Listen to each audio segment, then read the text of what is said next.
아론의 성인은 후에 아론의 아들들에게 돌릴지니 그들이 그것을 입고 기름 부음으로 위임을 받을 것이며 그를 이어 제사장이 되는 아들이 회막에 들어가서 성소에서 섬길 때에는 이레 동안 그것을 입을지니라.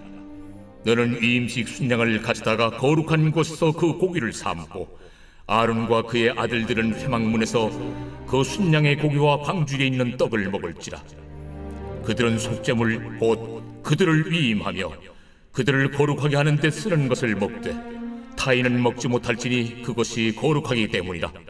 위임식 고기나 떡이 아침까지 남아있으면 그것을 불에 살을지니 이는 거룩한즉 먹지 못할지니라. 너는 내가 네게 한 모든 명령대로 아론과 그의 아들들에게 그같이 하여 이레 동안 위임식을 행하되 매일 수송아지 하나로 속죄하기 위하여 속죄제를 드리며 또 제단을 위하여 속죄하여 깨끗하게 하고 그것에 기름을 부어 거룩하게 하라.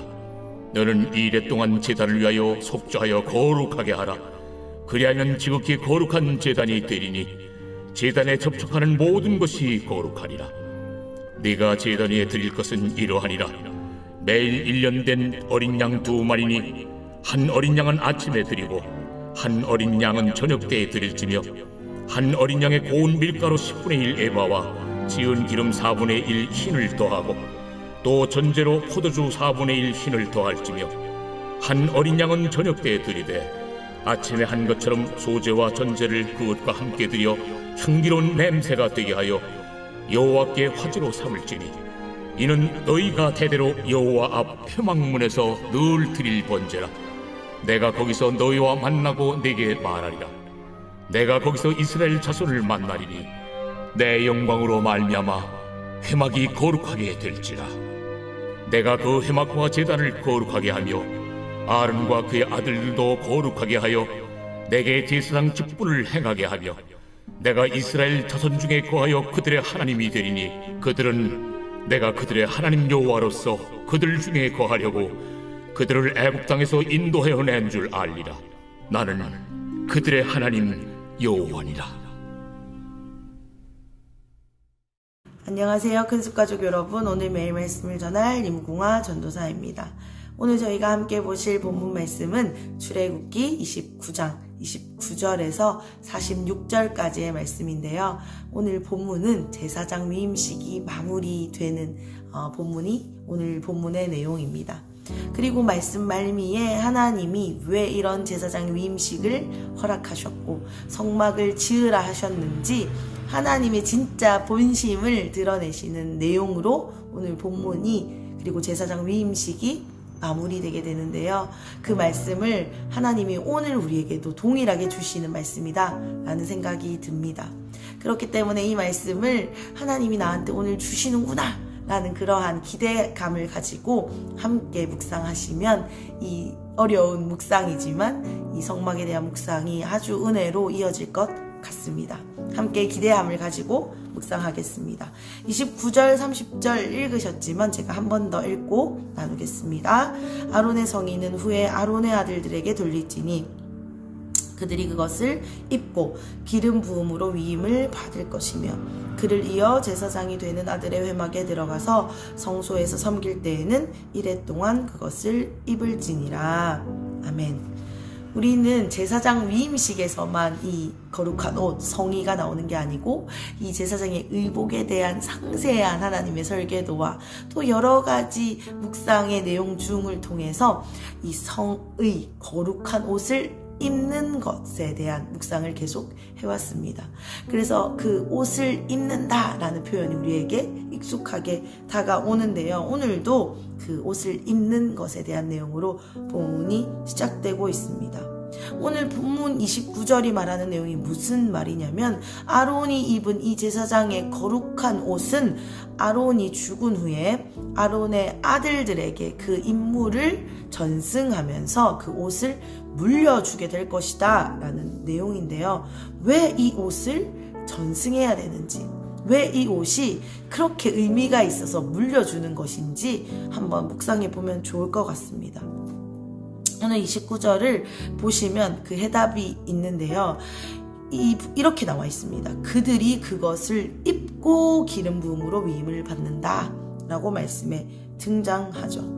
지금 아론의 자녀들, 아론의 아들들은 이제 그 제사장의 그 임무를 전승받게 됩니다.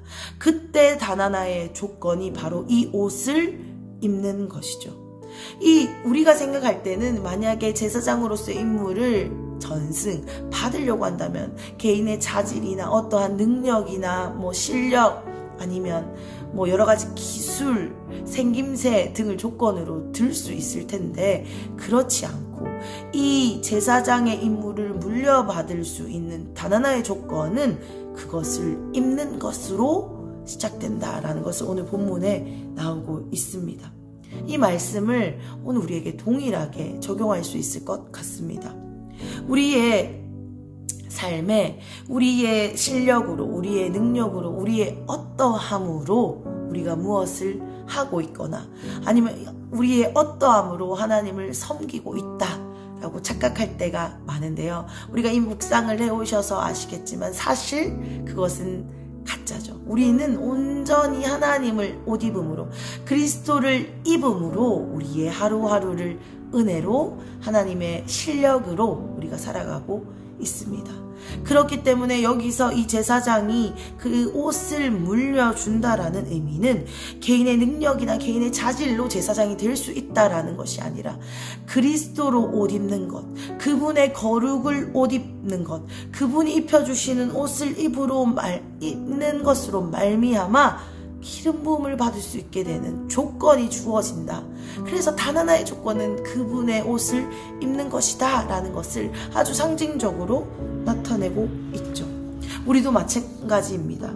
그리스도를 옷 입음으로 그분의 거룩과 그분의 능력과 그분의 힘과 그분의 온전함이 우리에게 옷 입혀졌습니다.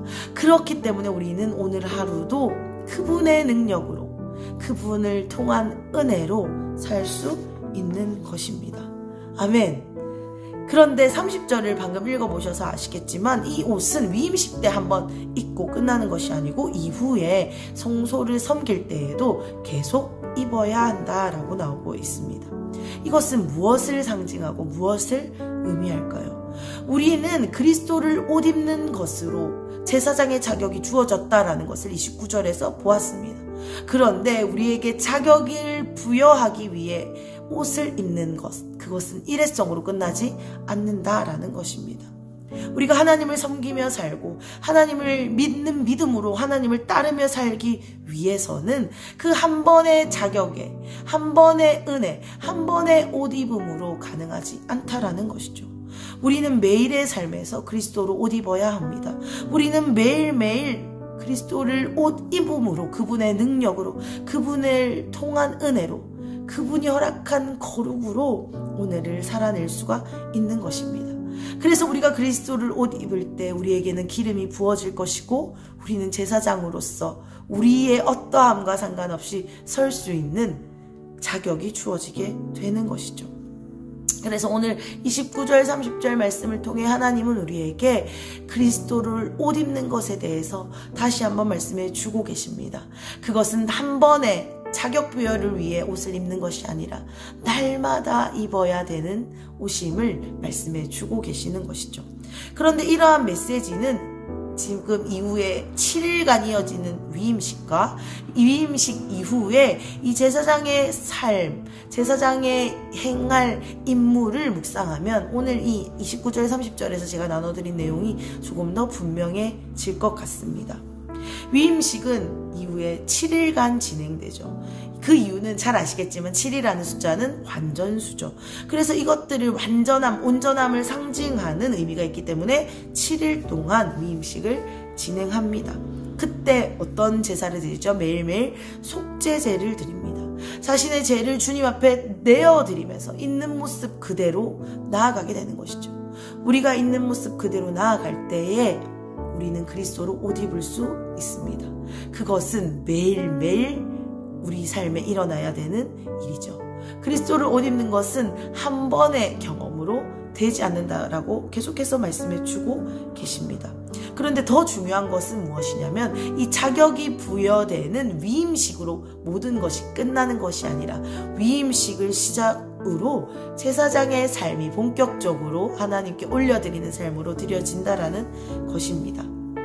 이 제사장의 본격적인 임무는 매일 2번 아침과 저녁에 제사를 드리는 것인데요. 오늘 본문 38절에서 41절을 보면 이 제사장이 매일 드려야 할 이 번제가 어떻게 드려야 될지 굉장히 구체적으로 또 하나님이 알려주고 계십니다. 먼저는 1년 된 어린 양 2마리로 매일 아침과 저녁으로 번제를 드리죠. 그때 함께 드려야 될 것이 뭐냐면 밀가루 10분의 1 에바, 그리고 찌은 기름 4분의 1 흰, 그리고 전제, 그러니까 전제라는 것은 콸콸콸콸 붓는 것을 말하는데요. 포도주 4분의 1 흰을 콸콸콸콸콸 부어서 이것을 태워서 드리는 것이 바로 매일 드려야 할 제사장의 제사였습니다. 그리고 이러한 제물들을 하나도 남김없이 다 태워버리는 것이죠.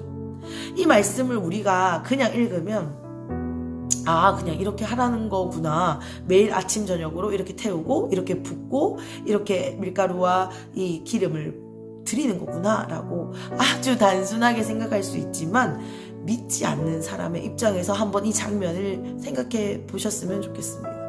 어떻게 이해되실 것 같습니까? 얼마나 쓸데없는 낭비처럼 여겨질까요? 제가 조금 더 공감되시기 위해서 이 에바 그리고 흰이 얼마만큼의 단위인지 알려드리려고 합니다. 한 에바, 1에바라는 것은 23리터입니다. 그런데 매일 한 번의 예배 때 10분의 1에바를 드렸어야 됐으니까 2.3리터겠죠. 그리고 1흰이라는 것은 3.8리터 정도 된다고 합니다. 그런데 이 3.8리터에 4분의 1 흰이니까 계산하면 0.95리터 정도 됩니다. 복잡하신가요? 대략적으로 제가 1년 단위로 한번 환산해 보았습니다. 1년을 매일 아침 저녁으로 이렇게 제사 드렸을 때 얼마나 많은 양이 소비되냐면, 양은 일단 730마리입니다. 그리고 밀가루는 대략 약 1.5톤 정도 소요됩니다. 그리고 기름은 1600에서 1700리터 정도, 포도주도 마찬가지겠죠. 그런데 포도주를 지금 우리가 먹는 와인병의 수로 계산해 보면 약 900병가량 소요됩니다. 그러니까 1년 동안 이것을 다 붓고 쏟고 태워버리는 데만 사용된다라는 것이죠. 이 당시 지금 말한 제물의 재료들은 최상급의 재료들입니다. 그런데 누군가 먹지도 마시지도 않는 일에 이렇게 많이 쏟아붓고 태워버린다라고 생각해 보십시오. 너무나도 낭비처럼 여겨지지 않습니까? 지금처럼 먹을 것이 남아 도는 것도 아니고, 그리고 이러한 것을 얻기 위해 얼마나 수고해야 될까요? 이러한 고운 가루를 얻기 위해, 이렇게 최상급의 기름을 얻기 위해 지금처럼 기계가 있는 것도 아닐 텐데요. 너무나도 많은 수고 끝에 얻어진 이 최상급의 재료들을 하루에 2번씩 쏟아 붓는 제사를 언제까지 드리냐면 성막이 세워지는 기간은 매일 드려야 된다는 것입니다. 너무 낭비처럼 보이죠. 그런데 하나님이 왜 이렇게 낭비처럼 보이는 일을 하나님의 자녀들에게 시키셨을까요? 42절을 한번 읽어보겠습니다. 42절 제가 읽겠습니다. 이는 너희가 대대로 여호와 앞 회막문에서 늘 드릴 번제니라. 내가 거기서 너희와 만나고 내게 말하리라. 아멘. 이게 무슨 말씀을 하고 계신 겁니까? 하나님은 이스라엘 백성들을 만나고 싶어서 제사를 요구했다라는 것입니다. 하나님 만나고 싶으시면 그냥 만나주시면 되지 왜 이렇게 과정을 복잡하게 하십니까? 쉽게 하면 좋지 않습니까? 아침 저녁으로 왜 이렇게 낭비를 시키십니까? 하나님 그냥 만나주시면 안 될까요? 이런 생각도 들기도 듭니다. 그런데 이 말씀을 우리가 깊이 있게 읽어보고 또 하나님의 마음의 입장에서 이 말씀을 생각해보면 하나님이 왜 이러셨는지 조금은 알 것 같습니다. 하나님이 이렇게 나 너랑 만나고 싶어 말로만 했을 때 이스라엘 백성들이 반응했을 수 있을까요? 우리에게 하나님이 너랑 나랑 너무 친밀해지고 싶어 말씀으로 말씀하셨을 때에 우리의 삶이 변화가 잘 일어날까요? 우리의 재성이 그렇지 못한 것 같습니다. 그 무엇보다 귀한 주님 찬양을 하지만 이것을 말로만, 내가 생각으로만 할 때는 그것이 진짜 내 마음 깊이 믿어지지 않죠. 우리 말씀에 네 보물이 있는 곳에 내 마음이 있다, 우리의 물질이 있는 곳에 마음이 있다라고 하신 것처럼 우리의 귀중한 것을 들여봐야 하나님이 얼마나 귀한지 알게 됩니다. 우리의 수고와 인내가 들어간 자리는 그만큼 더 귀중하게 여겨지고 느껴지죠. 하나님 앞에 우리가 말로만 그냥 하나님 사랑해요 라고 해서는 우리의 죄성이 우리가 하나님과 더 깊은 관계로 나아가지 못하게 하는 것을 누구보다 하나님이 아셨으리라 생각합니다. 그렇기 때문에 하나님은 이스라엘 백성들에게 낭비처럼 보이는 일, 거룩한 낭비라고 표현하고 싶은데요, 이 일을 요구하고 계시는 것입니다. 하나님 앞에 드려본 사람이, 하나님 앞에 귀한 것을, 귀한 시간을, 귀한 마음을, 귀한 재물을 드려본 사람만이 하나님이 얼마나 귀하신지 더 느껴질 수밖에 없는 것이 우리의 본성이라는 것이죠. 이스라엘 백성들이 성막 덮개를 만들 때도 마찬가지였습니다. 아무도 보지 않는 가장 첫 번째 덮개 안에 그렇게 비싼 실로 그렇게 정교하게 수고하고 애써서 하나님이 수를 놓으라 하시지 않습니까? 아무에게도 보여지지 않고 하나님만 보시면 되는데, 하나님만 보실 거면 그냥 수고 안 해도 되는데, 이것이 우리의 마음인데 하나님은 하나님을 위해 거룩한 낭비를 하기를 원하십니다. 예수님의 발 앞에 향유를 부었던 여인처럼 하나님이 거룩한 낭비를 요구하고 계신 것이죠. 왜냐하면 그 임재, 하나님이 만나는 그 하나님과의 만남이 너무너무 귀한 것이기 때문입니다. 그리고 이 7일간 매일 이 수송아지를 태웠을 때, 이 수송아지를 여러 가지 복잡한 과정을 거쳐서 태워봐야만이 내 죄의 대가가 이렇게 크구나 라고 느끼지 않았겠습니까? 그런 것처럼 하나님은 하나님이 얼마나 우리와의 만남을 귀하게 여기시는지, 그리고 그 만남이 우리 인생에서 얼마나 귀한 것인지, 또한 우리의 죄의 대가는 얼마나 쓴 것인지, 얼마나 그 대가가 크게 지불되는 것인지, 그래서 결국에 예수님의 십자가 희생하기까지 얼마나 큰 것인지 알려주기 위하셔서 하나님은 우리에게 거룩한 낭비를 요구하고 계신 것입니다. 그러면서 하나님이 진짜 속마음을 밝히시는데요. 46절입니다. 46절을 읽고 말씀을 마무리하겠습니다. 그들을 내가 그들의 하나님 여호와로서 그들 중에 거하려고 그들을 애굽 땅에서 인도하여 낸 줄을 알리라. 나는 그들의 하나님 여호와니라. 아멘. 하나님이 이제 진짜 속내를 분명하고 정확하게 말씀하십니다. 하나님이 이들을 진짜 출애굽시킨 이유, 그리고 이렇게 복잡한 과정을 거쳐서 성막을 지으라 하신 이유, 제사장을 세우시고 매일 아침 저녁으로 거룩한 낭비를 하면서 제사를 드리라고 한 이유는 단 하나입니다. 너희 잘 먹고 잘 살려고가 아니고 너희를 힘들게 괴롭히려고, 너희 이렇게 제대로 해야 돼 라고 율법적으로 가르쳐 주시기 위함도 아니고 너희 안에 내가 거하기 위함이다 라고 하나님이 말씀을 통해 진짜 속마음을 밝히고 계시죠. 그런데 여기서 거하다 라는 단어는 히브리어로 샤칸이라는 단어입니다. 이것은 무슨 뜻이냐면 거주하다, 어디에 거처를 삼다, 이런 뜻입니다. 그러면 이 히브리어의 이 원어를 기준으로 이 말씀을 다시 정리해보면 무슨 말입니까? 나 너랑 같이 살고 싶어. 나 네 안에 살고 싶어. 거기에 내 집을 삼고 싶어. 이 말씀이신 거죠. 하나님이 오늘 이 위임식을 마무리하는 말씀, 그리고 하나님의 진짜 속내를 밝히시면서 우리에게 오늘 동일하게 말씀하신다 생각합니다. 뭐라고 말씀하신다고요? 나 너랑 살고 싶어. 네 안에 살고 싶어. 네 삶의 주인이 내가 되고 싶어 라고 하나님이 말씀하신다라고 생각합니다. 성막을 영어로 하면 미팅 텐트입니다. 한국말로 뭐죠? 만나는 집이죠. 하나님이 오늘도 우리에게 하시고자 하시는 메시지 단 하나는 내가 너를 만나고 싶다입니다. 얼마나 그 하나님의 임재가 귀한 것인지 우리에게 알려주고 싶으시다라는 거죠. 그렇기 위해서는 너희가 거룩한 낭비를 하여라 라고 말씀하고 계십니다. 번제를 매일 드리는 일 730마리입니다. 1년이면 1.5톤의 밀가루입니다. 이 거룩한 낭비 하나님이 우리에게 오늘 요구하고 계십니다. 이것으로 다른 일을 할 수 있는데요 라고 생각하고, 또한 예수님의 제자조차도 향유를 붓는 여인을 향하여 비난했지만 하나님은 오늘 우리에게 너희의 시간을 낭비해라, 나를 위해 너희의 물질을 거룩하게 낭비하라, 너희의 마음을, 너희의 헌신을, 너희의 섬김을, 너희 삶의 실제를 거룩한 낭비로 나에게 부어라 라고 말씀하고 계십니다. 하나님이 말로만, 하나님의 임재가 너무 좋습니다. 하나님의 사랑이 너무 좋습니다. 하나님하고 친합니다.